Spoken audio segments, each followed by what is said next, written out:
लक्ष्मी जी की अंगूठी। एक निर्धन व्यक्ति था। वह नित्य भगवान विष्णु और लक्ष्मी की पूजा करता। एक बार दीपावली के दिन भगवती लक्ष्मी की श्रद्धा भक्ति से पूजा अर्चना की। कहते हैं उसकी आराधना से लक्ष्मी प्रसन्न हुई। वह उसके सामने प्रकट हुई और उसे एक अंगूठी भी देकर अदृश्य हो गई। अंगूठी सामान्य नहीं थी। उसे पहनकर जैसे ही अगले दिन उसने धन पाने की कामना की, उसके सामने धन का ढेर लग गया। वह खुशी के मारे झूम उठा। इसी बीच उसे भूख लगी तो मन में अच्छे पकवान खाने की इच्छा हुई। कुछ ही पल में उसके सामने पकवान आ गए। अंगूठी का चमत्कार मालूम पड़ते ही उसने अपने लिए आलीशान बंगला, नौकर चाकर आदि तमाम सुविधाएं प्राप्त कर ली। वह भगवती लक्ष्मी की कृपा से प्राप्त उस अंगूठी के कारण सुख से रहने लगा। अब उसे किसी प्रकार का कोई दुख, कष्ट या चिंता नहीं थी। नगर में उसका बहुत नाम हो गया।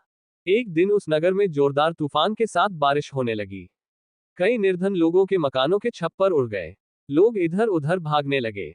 एक बुढ़िया उसके बंगले में आ गई।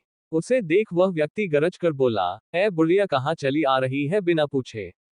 बुढ़िया ने कहा, कुछ देर के लिए तुम्हारे यहाँ रहना चाहती हूँ।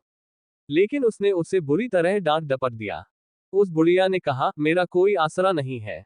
इतनी तेज बारिश में कहाँ जाऊंगी? थोड़ी देर की ही तो बात है। लेकिन उसकी किसी भी बात का असर उस व्यक्ति पर नहीं पड़ा।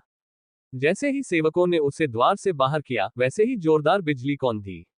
देखते ही देखते उस व्यक्ति का मकान जलकर खाक हो गया। उसके हाथों की अंगूठी भी गायब हो गई। सारा वैभव पल भर में राख के ढेर में बदल गया। उसने आंख खोलकर जब देखा तो सामने लक्ष्मी जी थी, जो बुढ़िया कुछ देर पहले उसके सामने दीनहीन होकर गिड़गिड़ा रही थी, वही अब लक्ष्मी जी के रूप में उसके सामने मंद मंद मुस्कुरा रही थी। वह समझ गया उसने बुढ़िया को नहीं, साक्षात लक्ष्मी जी को घर से निकाल दिया था। वह भगवती के चरणों में गिर पड़ा। देवी बोली, तुम इस योग्य नहीं हो। जहां निर्धनों का सम्मान नहीं होता, मैं वहां निवास नहीं कर सकती। ये कहकर लक्ष्मी जी उसकी आंखों से ओझल हो गईं।